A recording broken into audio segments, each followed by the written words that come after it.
Greetings everyone, this is our notes for 1.9, distance, midpoint, and circles. A little bit of a change of pace here. We're going to use what we've done throughout the course of Unit 1, right, talking about domain and things like this. However, we're dealing with non-function shapes here. We're dealing with circles. Some key things that'll help us. You can see we have some formulas on the screen in front of you. The distance and midpoint formula we should recall from geometry in Algebra 2. You can see these formulas are here. I always struggled memorizing formulas directly. What I like to do is also emphasize where they come from. So what is going on here in this distance formula, you can see here in black. Well, we are going to have some point on a graph and some other point on a graph. We are looking to find the distance between those points. So what we can do is, well, if we know the coordinate points, we know this horizontal distance from here to here. Let me just erase, that was a little messy. Well, that distance there is just the difference between x2 and x1. That is all that distance is, right? We are just finding our change in x, our delta x. Similarly, we can do the same thing with our vertical component. This vertical distance is, our delta y, or y2 minus y1. Notice that this y2 minus y1 shows up in our formula, as does x2 minus x1. What you may notice, what you may recognize there about our diagram, is we have a right triangle.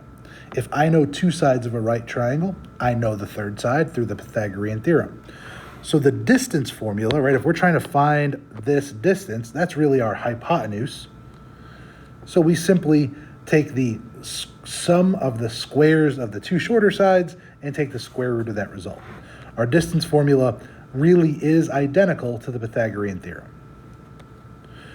The midpoint formula, you can see here again, we have our x1 plus x2 over 2 and our y1 plus y2 over 2. What we're doing here is we're taking two values and dividing them by 2. We are finding the average of the x coordinates, and we are finding the average of the y coordinates. So the midpoint formula, sure, we can memorize it, we can get it in our head, but what we're doing, we're finding the average of the x coordinates and the average of the y coordinates. How do we find an average? Add up the elements in a set and divide by the number of elements in the set.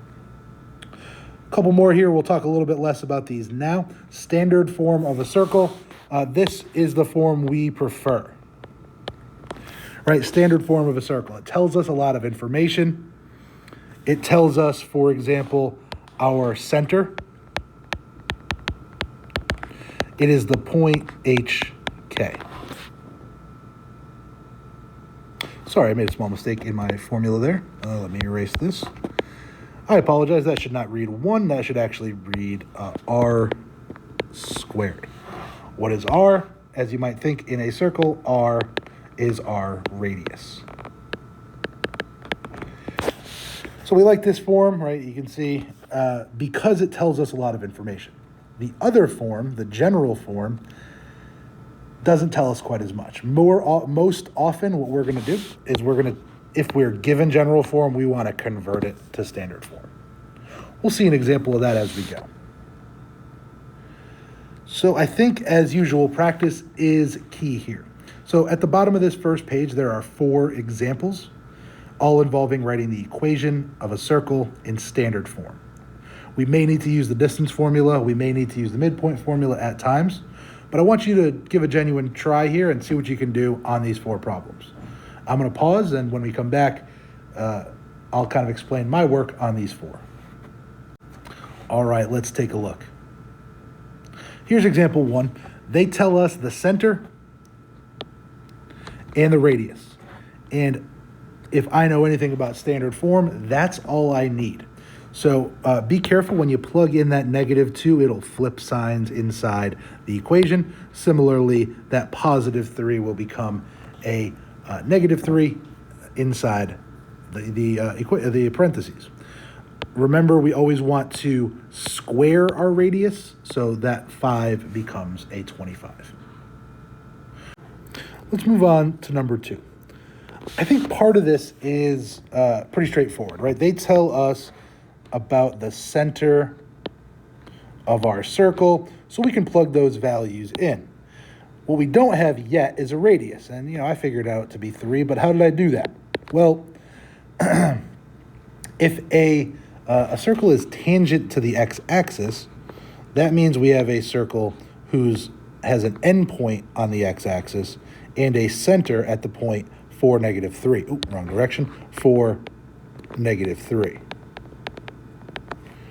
So the distance between the center and the x-axis, in this case 3 units, would represent our radius, right? So it's going to be 3. Our circle would look, something like this, tangent to the x-axis. So if our radius is 3, our equation should show a 9 there. All right, let's take a look at number 3. I think there's part of this that should come quick to us, right? We know the center is going to have an x plus 3, right, from the coordinates given. And the y value will be y plus 5 inside those parentheses. I think those are straightforward. Those are coming directly from the problem. The hard part here is figuring out our radius. Well, here's what they tell us.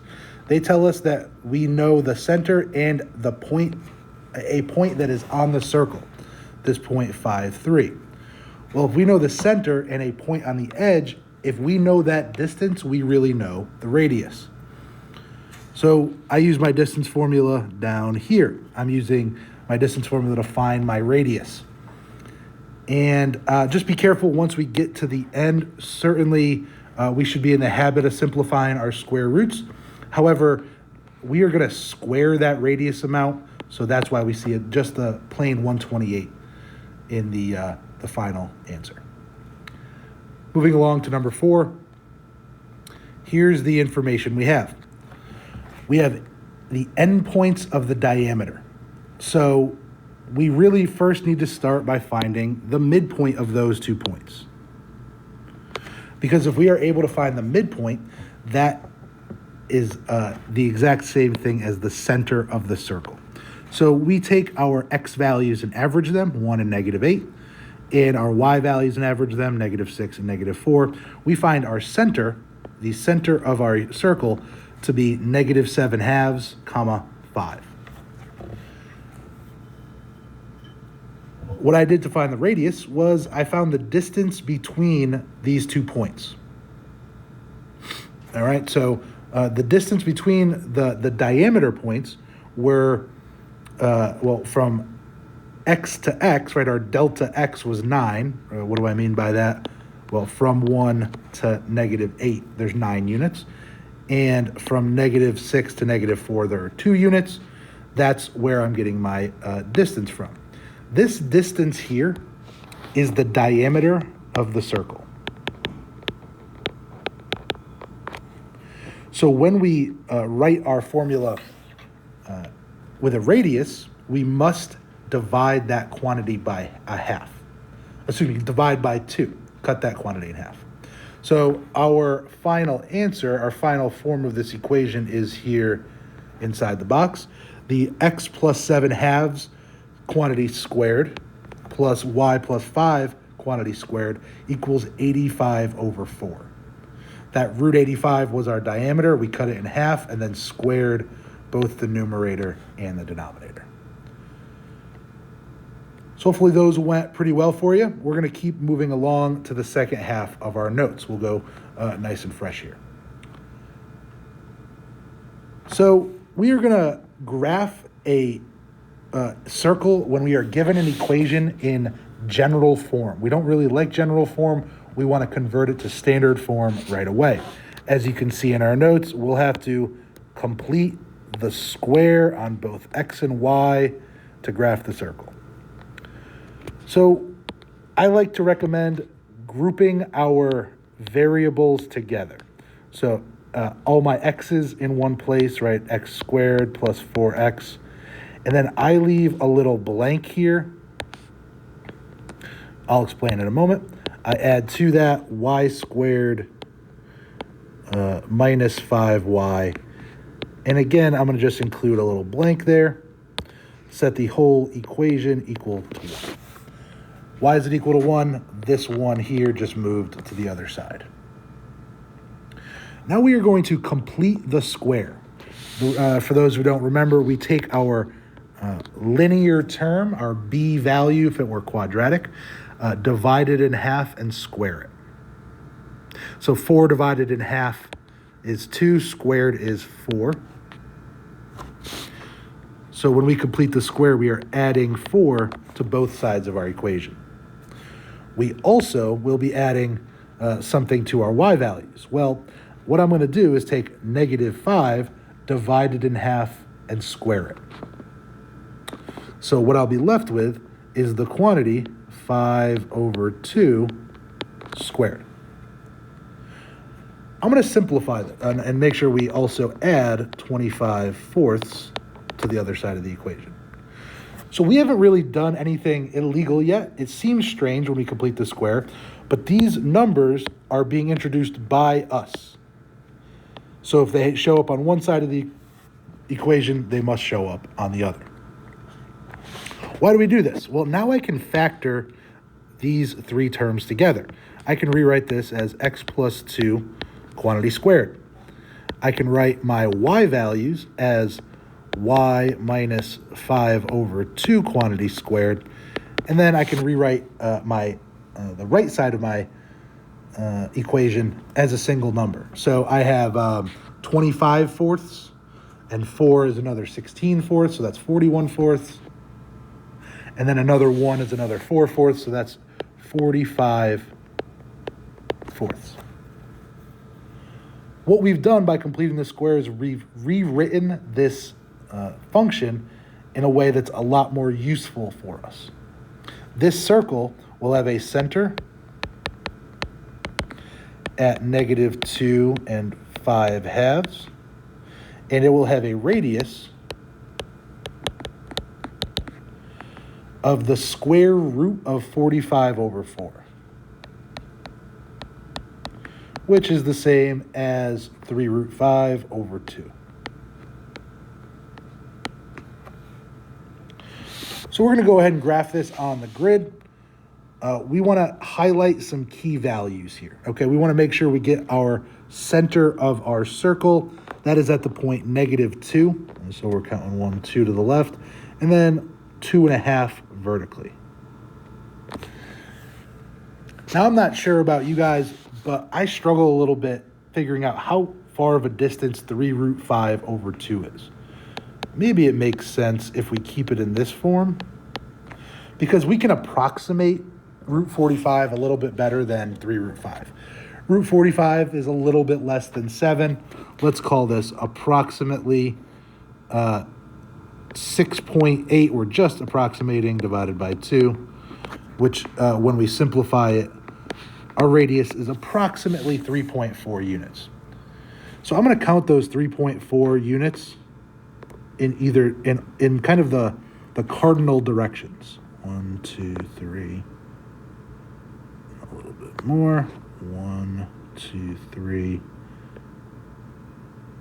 And almost half. And then 1, 2, 3. And almost half. So we kind of have that north, south, east, west. Do your best to make this as circular as possible. I think I have one spot there over on the right a little too far. I'm going to move that down, and I'm going to build that circle.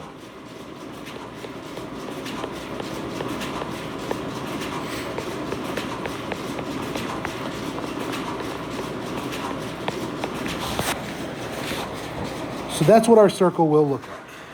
When we deal with circles, really with square roots, we're going to be a little less precise, right? When we graph, we generally like integer values, but this is an approximation. If you're unsure in your artistic abilities, labeling points is not a bad idea, right? So if we labeled this point here, you label your center, label some key high and low points. Labeling actually gets a little tricky. We'll talk about that on number 6. So let's talk domain and range. My domain and range here, I think it makes a lot of sense to visualize it first. The domain goes from here to here, right? Whatever those X values represented, right? If we were to pull this down to there and to there, that is the interval over which this circle is defined, right? The X values represented in pink. And in blue, the Y values represented, we could show here, right? We could bring that over. We could even bring that right over to the axis. Right, so we're looking at our domain and we're looking at our range. Well, it gets a little tricky on how to express it. So we're going to use set builder. We're going to use our fancy brackets and say that our domain is all X values such that, well, we want to be as exact as possible. Our X values start at -2 and then go our radius distance to the left and to the right. So if we said -2 minus 3 root 5 over 2, that could represent one endpoint of our domain. That is going to be less than or equal to x, which is less than or equal to -2 plus 3 root 5 over 2. So using that set builder, we're really using what we understand, right? What is a circle? It starts at -2 and it goes the radius distance in either direction. How about our range? Well, it's going to look very similar. We're going to use set builder. It's the Y value such that, well, here our Y coordinate of our center is not -2. So we're going to use 5/2, right? The center in the Y direction that we care about.